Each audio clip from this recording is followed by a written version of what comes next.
Hi అండి. నమస్తే. Welcome to my channel voice of Lakshmi. నిన్న సాయంత్రం రజని తను కారులో వస్తుంటే భానుమతి ఆంటీ చూసింది. ఆవిడని చూడనట్టు తను వెళ్లాలనుకుంది, కానీ సాధ్యం కాలేదు. ఆవిడ మేధని చూడగానే రోడ్డుకి అడ్డంగా పరిగెత్తి వచ్చి కారుకి ఎదురుగా నిలబడి ఆపమని చెయ్యూపటంతో కారు తప్పనిసరిగా ఆపాల్సొచ్చింది. అబ్బబ్బా, గంట నుంచి చూస్తున్నాను, ఒక్క ఆటో దొరకలేదు.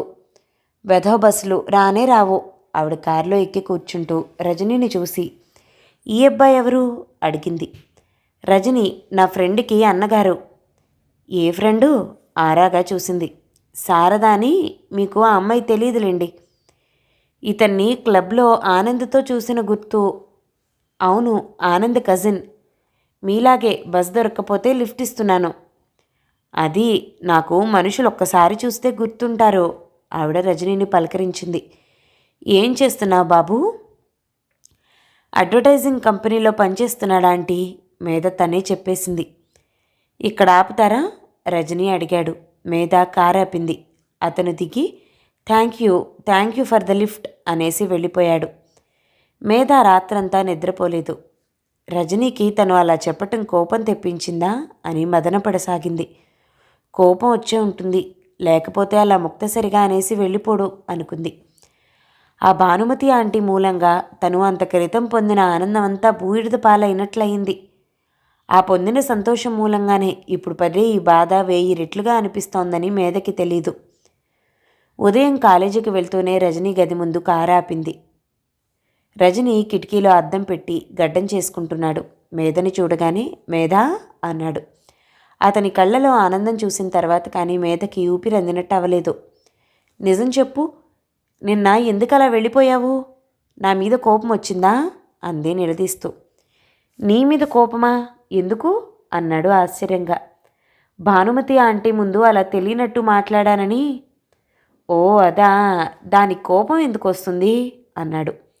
మరి అలా ముక్తసరిగా వెళ్ళిపోయావేం? నేను అలా మాట్లాడకపోతే ఎలా? ఆవిడ చూపులు మనల్ని శల్య పరీక్ష చేస్తున్నాయి. అమ్మయ్య, అంతే కదా అంది మేధ.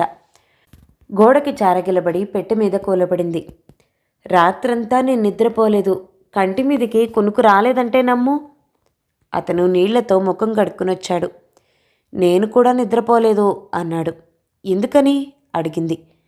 అతను వచ్చి మోకాలి మీద వంగి ఆమెకి అభిముఖంగా కూర్చున్నాడు. ఆవిడ నిన్ను ఏం యక్షప్రశ్నలు వేసిందోనని భయం వేసింది. నా మూలంగా మేధకి బాధ రాకూడదు అనుకున్నాను. రాత్రంతా నిద్రపోలేదు. ఇదే వేదనతో గడిపాను. నిజంగానా? అతని కళ్ళలోకి వెతుకుతున్నట్టు చూస్తూ అంది. నిజం, ఒట్టు. అతను తల మీద చేయానించుకుంటూ ఉంటే మేధ గబాల్న ఆ చెయ్యి లాక్కుని తన తల మీద పెట్టుకుంది. ఇప్పుడు చెప్పు అంది. ఏం చెప్పును? అతను తగ్గు స్వరంలో అడిగాడు. ఏదైనా సరే. మేధకి నా మూలంగా బాధ రాకూడదు. ఎందుకనిట? మేధ అంటే నాకు చాలా ఇష్టం కాబట్టి. మేధ తలెత్తి చూసింది. ఆ కళ్ళు చాలా సీరియస్గా ఉన్నాయి. నేనంటే నీకెందుకు ఇష్టం? అతని చూపులు రెట్టింపు సీరియస్గా ఉన్నాయి. మృదు గంభీర స్వరంతో అన్నాడు. ఎందుకంటే ఇన్నాళ్ళు నేను పుస్తకాలే సర్వస్వం అనుకున్నాను. అదే ప్రపంచమంతా అనుకున్నాను. మేధ హఠాత్తుగా నా జీవితంలోకి సుడిగాలిలా వచ్చి నా ఆలోచనలు తారుమారు చేసేసింది. పుస్తకాలలో తలదూర్చి ఉష్ణపక్షిలా బతుకుతున్న నాకు పుస్తకాలంటే మించిన ఇంకో ప్రపంచం ఉందని చూపించింది. జీవితం అనేది ఒక మహాద్భుతమైన అనుభవం అని నాకు తెలిసేలా చేసింది. మేధ అతని షర్ట్ని గుండెల దగ్గర 2 చేతులతో గట్టిగా బిగించి పట్టుకుంది. ఇంకా అంది. మేధకి నేనంటే ఇష్టం కలగటం, నిస్సంకోచంగా నా దగ్గరికి రావటం, నాకిదంతా ఏమిటోగా ఉంది. నా జీవితానికి ఇంత విలువుందా అనిపిస్తోంది. ఈ జీవితాన్ని పదిలంగా కాపాడుకోవాలని బలంగా అనిపిస్తుంది. మేధని చూడాలని, తనతో గడపాలని నా మనసు తహతహలాడుతోంది. ఈ ప్రపంచంలో నాకెవ్వరూ లేరు అనే భావన నా నుంచి పోయింది. అతని కంఠం గద్గదికంగా అయింది. మేధ కాస్త ముందు కొంగింది. ముఖం అతని ఛాతీకి ఆనింది. అతని గుండెల్లో తలదాచుకుని కళ్ళు మూసుకుంది. కంపిస్తున్న కంఠంతో అంది. రజనీకి ఎలా అనిపిస్తుందో సరిగ్గా మేధకి కూడా అలాగే అనిపిస్తుంది. రజని చెప్పిన మాటలకి మేధ డిటో డిటో అంటోంది. రజని కుడి చెయ్యి మేధ భుజాల చుట్టూ పడింది. ఎడం చెయ్యి ఆమె తల మీద ఆనింది. మేధా? రజనీ పెదవులు ఆమె నుదురు మీద చుంబించాయి. మేధ హఠాత్తుగా ముఖం ఎత్తింది. 2 చేతులతో అతని ముఖం పట్టుకుని దగ్గరికి లాక్కుంది. రజనీ, ఐ లవ్ యూ అంది. మేధ. మరుక్షణంలో మేధ అతని కౌగిలిలో బందీ అయిపోయింది. ఆ రోజు మేధ ఇంటికొచ్చింది. మెట్లెక్కి పైకి వెళ్తూ ఉంటే ఆ ఇల్లు, ఆ ఫర్నిచర్, పని మనిషి కేకలు, పిచ్చుకల చప్పుడు అంతా ఏదో కొత్తగా అనిపించసాగింది. తర్వాత మేధ, రజని చాలాసార్లు కలిశారు. మేధ ఒక్కొక్కసారి కాలేజీ మానేస్తోంది. అతని రూమ్కి వెళ్ళటం ఆలస్యం, మామి వచ్చేస్తుంది. ఆవిడికి మేధ అంటే ఎక్కడ లేని అభిమానం.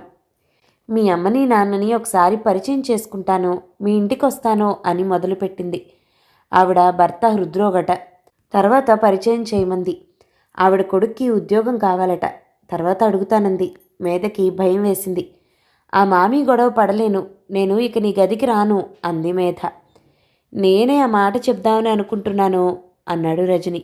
అతనికి కూడా మామి అలా రావటం, మేధని అడగటం ఇబ్బందిగా ఉంది.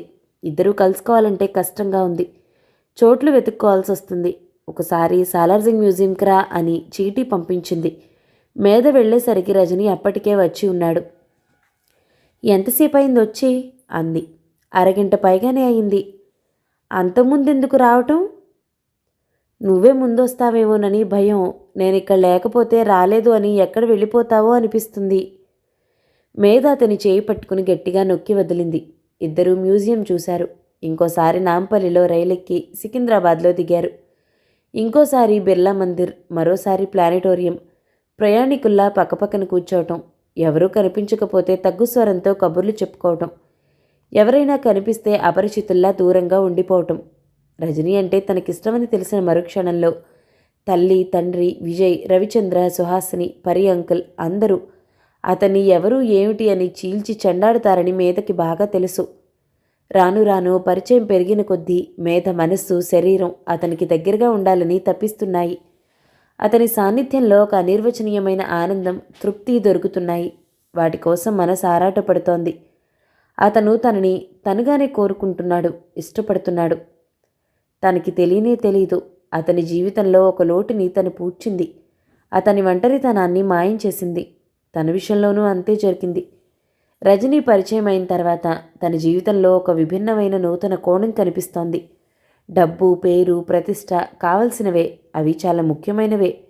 కానీ వాటికంటే మనిషి, అతనిలో ఉన్న వెచ్చటి మనసు ఇంకా ముఖ్యం.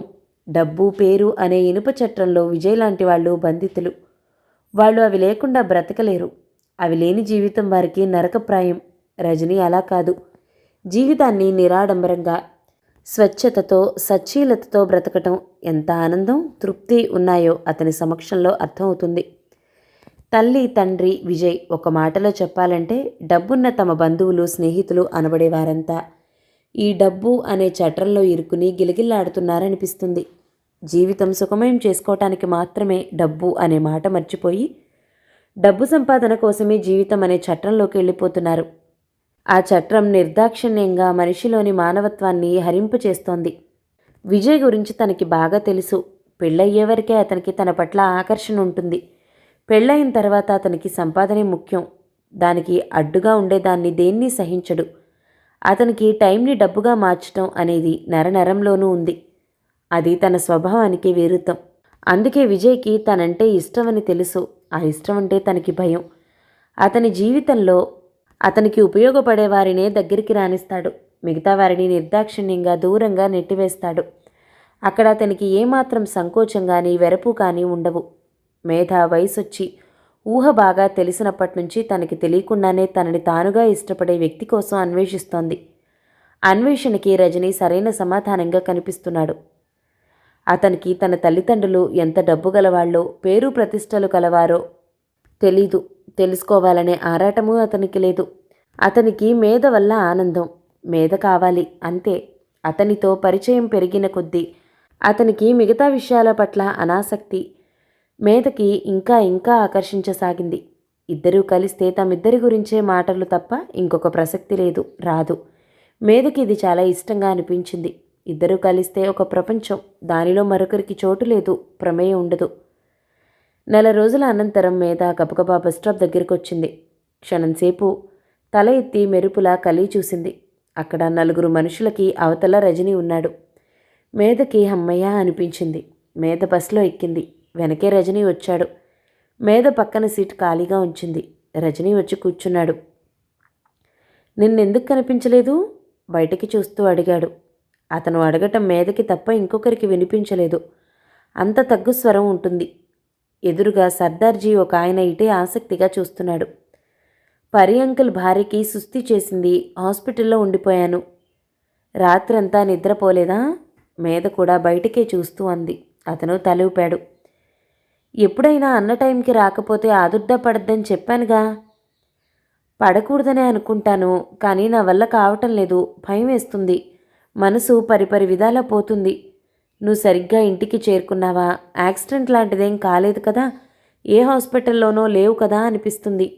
జన్మలో నిన్ను మళ్ళీ చూడలేనేమో. మొన్న చూసిందే ఆఖరి చూపేమో అనిపిస్తుంది. అతను అలా చెప్తూ ఉంటే మేధకి అతని గుండెలో తలదాచుకుని నాకు కూడా ఇలాంటి భయాలే వస్తాయి అని చెప్పాలనుకుంది. బస్సు స్టేషన్కి వచ్చేసింది. ఇద్దరూ దిగారు.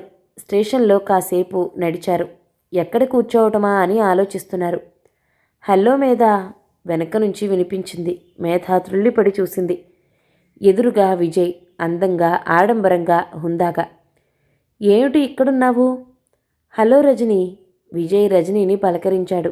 అతని చూపులు ఒక్క క్షణం నిశితంగా, ఎగాదిగా అతి సామాన్యంగా ఉన్న రజనీ డ్రెస్ని చూశాయి. హలో అన్నాడు రజని. ఒక ఫ్రెండ్ ఊరెళ్తోంది, అందుకని స్టేషన్కి వచ్చాను. ఏ ట్రైన్? గోదావరి ఎక్స్ప్రెస్. ఆ ట్రైన్ వెళ్ళి గంటకి పైగా అయిందమ్మా. ఓ అలాగా. రైళ్ళు ఇంత టైంకి ఎప్పుడు వస్తున్నాయి? నాకు తెలీదే అంది. రజని పనున్నట్లు అక్కడి నుంచి వెళ్ళిపోయాడు. ఇంటికి వెళ్దామా అన్నాడు విజయ్. ఇక అతను వదలడు. ఇద్దరూ బయటకు వస్తుంటే చెప్పాడు. నా క్లయింట్ ఒక అతను ఇక్కడ పుస్తకాల షాప్ కొంటాను అని చూపించడానికి తీసుకొచ్చాను. విజయ్ మేధ బయటకొచ్చారు. నీ కారేది? విజయ్ అడిగాడు. తీసుకురాలేదు. ఎలా వచ్చావు మరి? ఆటోలో. హౌస్ ఇల్లి, నాకు కాస్త ఫోన్ చేయకూడదా? పద వెళ్దాం అతను కార్ దగ్గరికి వెళ్తూ అన్నాడు. మేధ రజనీ కోసం చూసింది. ఎవరి కోసం చూస్తున్నావు అడిగాడు విజయ్. ఎవరూ లేరు అంది. ఇద్దరు కారులో కూర్చొని వస్తూ ఉంటే రజనీ బస్టాండ్లో నిలబడి కనిపించాడు. అతన్ని కూడా పిలువు అంది మేధ. ఏం వద్దులే, అతనికి నాకు అంత మంచి టర్మ్స్ ఏమీ లేవు నిర్మోహమాటంగా చెప్పాడు. మేధ బలవంతం చేయలేకపోయింది. రజనీ వచ్చినా ప్రయోజనమేముంది? తను విజయ్ పక్కన కూర్చుంటే అతను వెనక సీట్లో కూర్చోవాలి. రజనీని అలా వదిలేసి రావటం మేధకి చాలా బాధగా అనిపించింది. కారు ఆప్ చేయమని అరిచి దిగి అతని దగ్గరికి పరిగెత్తాలనే కోరికని బలవంతంగా నిగ్రహించుకుంది. విజయ్ తనకి వచ్చిన కొత్త కేసు గురించి చెప్తున్నాడు. మేధ బోర్గా ముఖం పెట్టి కూర్చుంది. మేధ, నువ్వు మారిపోయావో అన్నాడు విజయ్. ఎందుకు అలా అంటున్నావు? ఇదివరకటి జోక్స్ ఏవి, నన్ను ఏడిపించటం ఏది అన్నాడు. మేధ మౌనంగా ఉండిపోయింది. ఇంటికి వచ్చేసరికి ఇంటి నిండా అతిథులు ఉన్నారు. ప్రదీప్ ఉన్నాడు. తండ్రి మేధని పరిచయం చేశాడు. ఈయన ప్రదీప్ నాన్నగారు, ఈమె తల్లి, ఈ అమ్మాయి అక్క. మేధ అందరికీ నమస్కరించింది. ప్రదీప్ చూపులతోనే మేధని తినేస్తూ కూర్చున్నాడు. మీ అమ్మాయి అంటే మా ప్రదీప్కి ప్రాణం.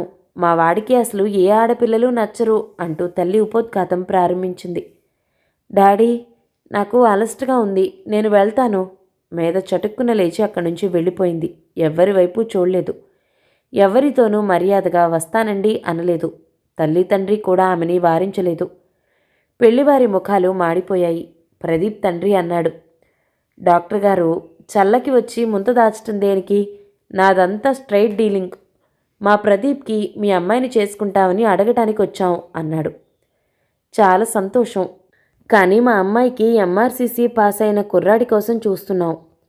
యూకేలో మా ఫ్రెండ్ కొడుకు రాజా ఉన్నాడు అన్నాడు బాలసుందరం గారు. పారాయి సంబంధానికి వెళ్లాల్సిన అవసరం ఏమీ లేదు. డాక్టర్ కుర్రాడు వద్దు అనుకుంటే మా విజయ్ ఉన్నాడు అంది వైదేహి. ఆయన ప్రదీప్ వైపు చూశాడు. విన్నావుగా వారి అభిప్రాయం, ఇంకెందుకు, పద వెళ్దాం. చెవ్వున లేచాడు. కూర్చోండి, టీ తాగుదురు గాని అంది వైదేహి. మేము టీ కోసం రాలేదండి అంది ప్రదీప్ తల్లి. అందరూ బిలబిలా వెళ్ళిపోయారు. మేనర్లెస్ బ్రూట్స్ ఎలా వెళ్ళిపోయారో. అది మర్యాదేనా? వీళ్ళకా మన పిల్లనిచ్చేది అంది వైదేహి. ఆశాభంగం పొందిన కోపం వారిది, మనమేమీ అనుకోకూడదు అన్నారు డాక్టర్ గారు. మీరెప్పుడు ఇలాగే చెప్తారు అంది వైదేహి. కారులో వస్తుంటే తండ్రి ప్రదీప్ని చడామడా తిట్టాడు. నేను మొదటే చెప్పాను, అసలు రాను అన్నానా? వారి కంటికి మనం ఆనమని నాకు తెలుసు. నువ్వే నా ప్రాణాలు తోడావు. లక్షణంగా ఆ గుంటూరు అమ్మాయిని చేసుకోరా అంటే వినలేదు. మేధ మేధ అంటూ ఎగిరావు. ఇప్పుడు ఈ అవమానం చేయించుకుంటే బాగుంది. ఆ గుంటూరు అమ్మాయికి ఇంత డబ్బు ఎక్కడదండి? వీళ్ళ ఆస్తి బోలెడు లక్షలు చేస్తుంది. ఒక్కగానొక్క పిల్ల, పైనుంచి సంపాదించే తండ్రి, ఆస్తిపరుడాలైన తల్లి. మనవాడి సెలక్షన్కేం బాగానే ఉంది అంది తల్లి వత్తాసు పలుకుతూ. వాళ్ల పొగరు ఎలా అణచాలో నాకు తెలుసు అన్నాడు ప్రదీప్. ఏడిసావు, ఏం చేస్తావు? ఏం చేస్తానా? నన్ను అవమానించిన వాళ్ళని నేనేమి వదలను. ఆ అమ్మాయికి పెళ్లి కాకుండా యాగి చేస్తాను అన్నాడు ప్రదీప్. అతని ముఖం క్రూరంగా ఉంది. 2 వారాలు తిరగకుండానే రజనీ పేరు మేధ పేరుతో కలిసి డాక్టర్ బాలసుందరం గారి అమ్మాయి రాసక్రీడలు అంటూ పేపర్లలో వచ్చింది. యూత్ సర్వీస్ సెంటర్ గోడల నిండా అసభ్యంగా రాశారు. వైదేహి బాలసుందరం గారికి ఆకాశరామన్న ఉత్తరాలు వచ్చాయి. వాళ్ళదంతా చూసి కలవరపడ్డారు. ఆ రజనీ ఎవరా అని అసలు వాకబు చేశారు. రజనీ రవిచంద్ర ఫ్రెండ్ అని, ఆనంద్ కజిన్ అని తెలిసింది. ఆనంద్ వచ్చాడు. రజనీ చాలా మంచివాడని, కావాలంటే తీసుకొస్తానని చెప్పాడు. వైదేహి అవసరం లేదంది. రవిచంద్ర కూడా రజనీ చాలా మంచి వ్యక్తిని, అతనికి పుస్తకాల గొడవ తప్ప ఇంకేదీ పట్టదని, ఆడపిల్లల వైపు కన్నెత్తి చూడడని అన్నాడు. సుహాసిని, పేపర్లో మనం మేధ చేత రజనీ ఎవరో నాకు తెలీదు, ఇది గిట్టని వాళ్ళు చేసిన ప్రచారం అని ఒక స్టేట్మెంట్ ఇస్తే అంది. ఇంకా నయం, అదే పెద్ద పబ్లిసిటీ అవుతుంది అన్నాడు పరి అంకుల్. ఇతను అసలు ఎక్కడివాడు? తండ్రి ఏం చేస్తాడు అని అడిగారు బాలసుందరం గారు. తల్లి తండ్రి లేరు, అసలు అతనికి ఎవరూ లేరు అన్నాడు రవిచంద్ర. ఏం చేస్తూ ఉంటాడు? అడ్వర్టైజింగ్ కంపెనీలో పనిచేస్తున్నాడు. ఇప్పుడు అది కూడా లేనట్లుంది అన్నాడు. రజనీతో కలిసి మేధ 2-3 సార్లు కనిపించిన బాట వాస్తవమే. అయితే మాత్రం మేధ ఎంతమందితోనో కలుస్తుంది, మాట్లాడుతుంది. ఇది ప్రదీప్ కావాలని చేశాడని ఆరా తీయగా బాలసుందరం గారికి అర్థమైంది. ఆ రోజు సాయంత్రం మేధ యూత్ సర్వీస్ సెంటర్కి వచ్చింది. అక్కడ ప్రదీప్ స్నేహితులున్నారు. మేధని చూడగానే, పాపం చిలక జంట లేకుండా ఒంటరిగా వచ్చిందిరోయ్ అన్నాడు సీను. వెనక్కి తిరిగింది. సరాసరి అతని దగ్గరికి వెళ్ళింది. ఈడ్చి అతని చెంప మీద కొట్టింది. ఏయ్, ఏమిటా దురుసుతనం? ప్రదీప్ వచ్చి చేయి పట్టుకున్నాడు. ఇంతలో విజయ్ అక్కడికి రానే వచ్చాడు. ఇది చూడగానే అతను మండిపడ్డాడు. వెంటనే వచ్చి ప్రదీప్ చేయి పెట్టి లాగి ఎడాపెడా కొట్టాడు. ప్రదీప్ అతని మీద కలబడ్డాడు. ప్రదీప్ బలశాలి అవ్వటంతో విజయ్ ముఖం మీద, భుజాలకి దెబ్బలు బాగా తగిలాయి. సమయానికి పొట్టి సుందరం, పరి అంకుల్ రావటంతో బలిసిన ఆంబోతుల్లా కుమ్ముకుంటున్న ఆ ఇద్దరిని విడదీశారు. ఇంకో అబ్బాయితో తిరిగిన ఆ ఎంగిలి విస్తర్ని నువ్వెం పెళ్లి చేసుకుంటావురా అన్నాడు ప్రదీప్. పళ్ళు రాలగొడతాను అన్నాడు విజయ్. ఈ గొడవ విన్న వైదేహి హడలిపోయింది. మేధతో, నువ్వు కొన్నాళ్ళు ఆ యూత్ క్లబ్కి వెళ్ళొద్దు. అతన్ని కాదన్నావని ఆ ప్రదీప్ బాగా కక్షగా ఉన్నాడు అంది భయంగా. నువ్వు అలాంటి పిరికితనమేమీ నూరిపోయాల్సిన అవసరం లేదు. మేధని మామూలుగా తిరగని. ఆ ప్రదీప్ గాడి సంగతి విజయ్ చూసుకుంటానన్నాడు అన్నారు డాక్టర్ గారు. ప్రదీప్ మీద కేసు పెట్టించి పోలీసుల చేత అరెస్ట్ చేయించాడు విజయ్. ప్రదీప్ బెయిల్ మీద విడుదలయ్యాడు. విజయ్కి బాగా దెబ్బలు తగిలాయి. చేతులకి తలకి కట్టుకట్టారు. మేధ రోజు వచ్చి అతన్ని చూస్తోంది. మందులు, ఇంజెక్షన్స్ తనే ఇస్తోంది. మేధ, నువ్విక ప్రదీప్ గాడి గురించి ఏమీ భయపడద్దు. వాడో పెద్ద రోగ్. ఒక అమ్మాయిని మోసం చేస్తే ఆ అమ్మాయి స్లీపింగ్ పిల్స్ తిని చచ్చిపోయింది. వాడి కూపి నేను లాగాను. వాడి భరతం పడతాను అన్నాడు. ఈ పూట ఎలా ఉంది అంది మేధ. దెబ్బలు కాస్త బాగానే తగిలాయనుకో, అయినా ఆనందంగానే ఉంది అన్నాడు. అదేమిటి? మేధ కోసం ఇలా తన్నులు తిన్నానని గుర్తుకొస్తే సంతోషంగా ఉంది తప్ప బాధ అస్సలకే లేదు. విజయ్ చాలా ఆవేశంతో చెప్పాడు. మేధ, నా మనసు ఇంకా నీకు తెలియలేదా? నా జీవితం నీకే అర్పితం. నీకోసం ఏం చేయమన్నా చేస్తాను. ఏం చేయమన్నా చేస్తావా? నిప్పుల్లో ఉరకమంటే ఉరికేస్తాను. చెప్పు, ఈ మేడ మీద నుంచి దూకేయమంటావా? అంత పని వద్దులే, అవసరమైనప్పుడు అడుగుతాను, కాదనకుండా సాయం చేస్తే చాలు. నువ్వు అడగటము నేను కాదనటమునా? అది ఈ జన్మలో జరగదు. ఇంతలో రోహిణి చూడటానికొచ్చింది. విజయ్ ముఖం తిప్పేసుకున్నాడు. మీకిష్టమని క్యాబేజీ కొబ్బరి కూర చేసి ఇచ్చాను. వంటల ద్వారా మగాళ్ళని ఆకట్టుకోవాలని అనుకునే ఆడాళ్ళంటే నాకు అసహ్యం అన్నాడు విజయ్. గిన్నె వంటింట్లో పెట్టడానికి వెళ్తున్న రోహిణి ఈ మాట వింది. ఎందుకు అలా అంటావు పాపం, తను నీకిష్టం కదా అని తెస్తే మేధ మందలించింది. రోహిణి వచ్చి కూర్చుంది. విజయ్ కళ్ళు మూసుకున్నాడు. రోహిణి, నువ్వు విజయ్ దగ్గర కాసేపు కూర్చుంటావా? నేనిప్పుడే వస్తాను. 3:30కి జ్వరం చూసి నోట్ చెయ్యి, ఆ క్యాప్సూల్స్ ఇవ్వు అంది. రోహిణి తల ఊపింది. మేధ వెళ్ళిపోయింది. కొద్దిసేపు అయింది. విజయ్ కళ్ళు తెరిచాడు. రోహిణి థర్మోమీటర్ తెచ్చి ఇచ్చింది. నాకు జ్వరం లేదు అన్నాడు చిరాగ్గా. మేధ చూడమని చెప్పింది అంది. అతను వెంటనే థర్మోమీటర్ అందుకుని నోట్లో పెట్టుకున్నాడు. జ్వరం లేదు రోహిణి చూసి చెప్పి మళ్ళా కూర్చుంది. అతనికి ఒళ్ళు మండిపోతోంది. నాకు మేధ అంటే చాలా ఇష్టం కసిగా చెప్పాడు. రోహిణి నవ్వింది. నాకు తెలుసు అంది. మేధ నేను పెళ్లి చేసుకోబోతున్నావు అన్నాడు. తెలుసు, కంగ్రాచులేషన్స్ అంది. నీ నటన నా దగ్గర కాదు. మేధతో స్నేహంగా ఉంటావు, కానీ నీకు లోపల మేధ అంటే చాలా ఈర్ష్య. రోహిణి ఏటో చూస్తూ కూర్చుంది. ఆ కళ్ళు కోపంతో కస్సుమనటం అతను గమనిస్తూనే ఉన్నాడు. నా దగ్గరికి వస్తే నేను ఇలాంటి మాటలే అంటాను. నువ్వు రావటం ఎందుకు? ఈ మాటలు పట్టం దేనికి? రోహిణి మాట్లాడలేదు. కొద్దిసేపు అయింది. విజయ్కి కోపం తగ్గింది. చిన్న ముఖం చేసుకుని కూర్చుని ఉన్న రోహిణిని చూస్తే జాలేసింది. టైం చూసి రోహిణి మందు తెచ్చి ఇచ్చింది. ఇన్ని మాటలు అంటాను, నా మీద కోపం రాదా నీకు అడిగాడు. రోహిణి ఒక్కసారి పెద్దగా ఏడ్చేసింది. అతనికి ఆశ్చర్యం వేసింది. ఆ ఏడుపుకి అతని మనసు కరిగిపోయింది. నేను అప్పుడప్పుడు తిక్కగా మాట్లాడతానులే, నువ్వు పట్టించుకోకు. నా కొళ్ళు మండితే నా నాలుక మీదకి ఏం మాట వస్తుందో నాకే తెలీదు అన్నాడు. మేధ వచ్చేసరికి రోహిణి విజయ్ నవ్వుకుంటూ కబుర్లు చెప్పుకుంటున్నారు.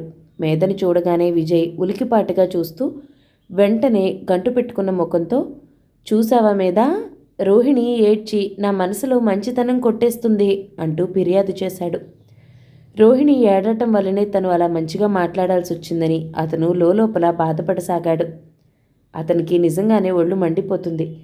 తనకి దెబ్బలు బాగానే తగిలాయి. మేధ కట్టుకట్టింది. చూడటానికి రోజు వస్తుంది.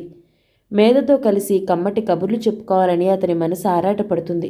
మధ్యలో పిలవని పేరంటల్లా ఈ రోహిణి తయారు. సాయంత్రం దాకా వెళ్ళదు. వెళ్ళమని తను నిర్మోహమాటంగా చెప్పలేడు. ఇది తను పడుతోన్న నరకం. మేధ ఇంటికి వచ్చింది. తల్లి తండ్రి డైనింగ్ టేబుల్ దగ్గర ఉన్నారు. ఎవరో అతిథులున్నారు. మేధని చూడగానే తండ్రి అన్నాడు, బాబీ, గుడ్ న్యూస్. ఢిల్లీలో జరగబోతున్న ఆల్ ఇండియా టోర్నమెంట్స్ పోటీలోకి టీటీ సింగిల్ ప్లేయర్గా మన స్టేట్ నుంచి నువ్వు సెలెక్ట్ అయ్యావుట. స్పోర్ట్స్ కౌన్సిల్ సెక్రటరీ ఫోన్ చేశారు. నువ్వు రాగానే ఫోన్ చేయమన్నారు. మేధ ఈ వార్త వినగానే నిజంగానా డాడీ అంటూ ఆనందంతో అరవలేదు. ఓ మమ్మీ అంటూ వచ్చి తల్లిని కౌగిలించుకోలేదు. అలాగా అంది. నువ్వు ఆయనకి ఫోన్ చేయమ్మా. ఆయన ఎంత సంతోషంగా ఉన్నారో తెలుసా? మన మీద కాకపోతే ఇంకెవరు సెలెక్ట్ అవుతారండి అన్నారు. వైదేహి ఫోన్ తీసుకురావడానికి వెళ్తూ అంది. ఇప్పుడు ఫోన్ చేయను మమ్మీ అంది. చెయ్యవా? ఎందుకని? మేధ ఆగింది. కిందికి చూస్తూ చెప్పింది, మమ్మీ, నాకు ఇష్టం లేదు. నేను ఆ పోటీకి వెళ్ళను. నువ్వు చెప్పి క్యాన్సిల్ చేయించు. ఏమిటి? వైదేహి ఒక్క అంగలో దగ్గరికొచ్చింది. కూతురి చేయి పట్టుకుంటూ, ఏమిటి నువ్వు అనేది? నేను టీటీ పోటీలో పాల్గొనను మమ్మీ, నాకు ఇష్టం లేదు. ఇష్టం లేదా? ఎందుకని? దాని ప్రాక్టీస్కి బోలెడంత టైం కావాలి. నాకు కుదరదు. నేను చదువుకోవాలి. వైదేహి భర్త వైపు ఇదేమిటి అన్నట్టు వింతగా చూస్తోంది. ఆయన భార్యని ఊరుకో అన్నట్టుగా చూశాడు. ఓకే బాబీ, సరే, మనం రేపు మాట్లాడుకుందాంలే అన్నారు. ఇదేమిటండి అని వైదేహి అంటూ ఉంటే, నువ్వు ఊరుకో అని కసరారు. ఆవిడ అర్థం చేసుకున్నట్లుగా ఊరుకుంది. వైదేహి టేబుల్ దగ్గర కూర్చుని భోజనం చేస్తున్న వారిని పరిచయం చేసింది. రామలింగం గారు 18వ తేదీన బ్రిటిష్ క్వీన్ హైదరాబాద్ వస్తున్నారట. ఆ రోజు కల్చరల్ ప్రోగ్రాంలో నీ డాన్స్ అడగడానికి వచ్చారు. నేను ఓకే అని చెప్పాను. చాలామంది విఐపీలు వస్తారట. కూర్చో, రా భోజనం చెయ్యి. వైదేహి కూతురికి ప్లేట్లో వడ్డిస్తూ అంది. మీద కూర్చుంది. అన్నం కెలుగుతున్నట్లుగా తింటోంది. రామలింగం ఎంతో సంతోషంగా అన్నాడు, చూడమ్మా, ఈ సమ్మర్లో మేము మా సంస్థ తరపున స్టేట్స్ కల్చరల్ టూర్ వెళ్తున్నాం. అక్కడ మన తెలుగు వాళ్ళు రమ్మనమని ఎప్పటినుంచో పిలుస్తున్నారు. మా టూర్లో నిన్ను కూడా చేర్చుకుంటున్నాం. నీ పరీక్షలు అయిన తర్వాతనే టూర్ పెట్టుకుంటాం. చాలా సిటీస్ కవరేజ్ ఉండేటట్లు చూస్తున్నాం. మమ్మీ డాడీని కూడా రమ్మంటున్నాను. హాలిడేలా ఉంటుంది. థ్యాంక్ యూ అంది వైదేహి. మేధ తలెత్తి, నాకు వీలు కాదండి, నాకు రావాలని లేదు అంది. అంతవరకు నవ్వుతూ చెప్తున్న ఆయన తికమకగా చూశాడు. 18వ తేదీన ప్రోగ్రాం కూడా నేనివ్వను. నాకు చదువుకోవాల్సిన పని చాలా ఉంది. మేధ నిర్మోహమాటంగా చెప్పిన ఆ తీరుకి అందరూ అవాక్కైనట్టు చూడసాగారు. వైదేహి ముఖం వెలవెలపోయింది. బాలసుందరం గారు తెల్లపోయినా వెంటనే సర్దుకున్నారు. చూడండి రామలింగం గారు, అమ్మాయికి ఇప్పటికే చాలా వ్యాపకాలయ్యాయి. అసలు రెస్ట్ లేకుండా పోతుంది. నిజం చెప్పాలంటే నా మనసులో మాటే అమ్మాయి చెప్పింది. నా నోటి నుంచి రావాల్సిన మాటలే తన నోటి నుంచి వచ్చాయి అనేశారు. అదేమిటి సార్? అతను అయోమయంగా చూశాడు. క్షణం క్రితం మేగా దంపతులిద్దరూ ఎంతో ఉత్సాహంగా టూర్ గురించి మాట్లాడారు. హాలిడేగా ఉంటుందని, తామిద్దరూ సొంత ఖర్చుల మీద వస్తామని అన్నారు. వైదేహి మాట్లాడలేదు. మేధ లేచి చేయి కడుక్కుని వెళ్ళిపోయింది. వాళ్ళు వెళ్ళిన తర్వాత వైదేహి చాలా పెద్ద గొడవ చేసింది. అంతా నీ ఇష్టమేనా? వాళ్ళకి చెప్పే పద్ధతి అదేనా? నీకిష్టం లేకపోతే నాతో చెప్తే నేను మర్యాదగా రేపో ఎల్లుండో వాళ్ళకి మనసు నొచ్చుకోకుండా ఇంకేదో కారణం చెప్పుండేదాన్ని అంది. మేధ మాట్లాడలేదు. మౌనంగా కిందికి చూస్తూ ఉండిపోయింది. వైదేహి ఏడ్చేసింది. మనం ఎంత జాగ్రత్తగా ప్రవర్తిస్తే ఈ పరువు మర్యాద అనే ఉంటాయో తెలుసా? ఇవి పోగొట్టుకోవాలంటే క్షణం పట్టదు. ఈరోజు వాళ్ళ ముందు నువ్వు నన్ను చాలా అవమానం చేశావు. వాళ్ళు ఏమనుకుంటారు? తల్లిదొక మాట, కూతురుదొక మాట అని నవ్వుకోరా? తప్పకుండా నవ్వుకుంటారు. సారీ మమ్మీ అంది మీద చిన్న కంఠంతో. అబ్బబ్బా వైదేహి, కాస్త దానికి ఎందుకంత పెద్ద గొడవ చేస్తావు? బాబీ చెప్తే చెప్పింది. ఇందులో నాకేం తప్పనిపించటం లేదు. బాబీ, నువ్వు వెళ్ళి రెస్ట్ తీసుకో అమ్మా. మీ అమ్మ ఈ మధ్య మరీ హిస్టరికల్గా తయారవుతుందిలే అన్నారు. మేధ అక్కడి నుంచి వెళ్ళిపోయింది. ఏమిటి, నేను హిస్టరికల్గా తయారవుతున్నానా? ఎప్పుడైనా ఇలా జరిగిందా? నాకు పిచ్చెక్కేట్టు తను చేస్తే తప్పిలేదు. నేను పిచ్చిదాన్నని చెప్తున్నారా మీరు? వైదేహి భర్త మీద విరుచుకుపడింది. వైదేహి, నీకు జ్ఞానం లేకుండా పోతుంది. నువ్వు మేధని సరిగ్గా చూసావా? ఎప్పుడైనా బాబీ అలా ఉందా? తను ఎందుకో అశాంతిగా ఉంది. నిన్న మొన్న ప్రదీప్ చేసిన గొడవ బాబీ మనసుని కలవరపరుస్తోందేమో. తను అసలు చాలా ముభావంగా ఉంటోంది. మనం అది గమనించాల్సింది పోయి డాన్స్ టీటీ అంటూ ఒత్తిడి చేయకూడదు. మనకి ముందు బాబీ ముఖ్యం, తర్వాతనే అవి. అవునా కాదా? వైదేహి కోపం తగ్గిపోయింది. మంచి సంబంధం చూడండి, మనం త్వరగా పెళ్లి చేసేస్తే బాగుంటుంది అంది. పెళ్లి కంటే బాబీని మనం ఎక్కడికైనా తీసుకువెళ్ళటం ముఖ్యం అన్నారాయన. ఎక్కడికి వెళ్దాం? వచ్చే వారం మెడ్రాస్లో శివరాం కూతురి పెళ్ళుంది. మెడ్రాస్ వెళ్దాం. అక్కడి నుంచి సౌత్ టూర్ వెళ్దాం అన్నారాయన. అలాగే అంది వైదేహి. మామూలుగా వారిద్దరి అభిప్రాయం చొక్కెదురుగా ఉంటాయి. కానీ కూతురు విషయం వస్తే ఇద్దరు అన్నీ మర్చిపోయి ఒకటిగా ఉండటానికి ప్రయత్నిస్తారు. ఇద్దరికీ కూతురు ప్రాణమే. ఈ ప్రాణప్రదమైన కూతుర్ని అన్ని విధాలా తగినవాడి చేతిలో పెట్టాలని వారిద్దరి ఆరాటం. మేధ వచ్చి మంచం మీద కూర్చుంది. తల్లిని తండ్రిని బాధ పెడుతున్నానే అనే బాధ మనసుని కృంగతీస్తోంది. అంతకంటే వేదనాభరితమైన సంఘటన ఇంకోటి జరిగింది. మధ్యాహ్నం మేధ రజనీ గదికి వెళ్ళింది. గది తాళం వేసి ఉంది. మామిని అడిగితే గది ఖాళీ చేసి వెళ్ళిపోయాడని చెప్పింది. ఎక్కడికి వెళ్ళాడో తెలీదు. ఊరు వెళ్ళిపోతానని అన్నాడట. ఏ ఊరో తెలియదుట. మేధ మనసు పాతాళంలోకి కృంగిపోతుంది. రజనీ తనతో చెప్పకుండా అలా ఎందుకు వెళ్ళిపోయాడు? ఏం జరిగి ఉంటుంది? మేధకి తన చదువు, డాన్స్, టీటీ అన్నీ విసుగొచ్చేస్తున్నాయి.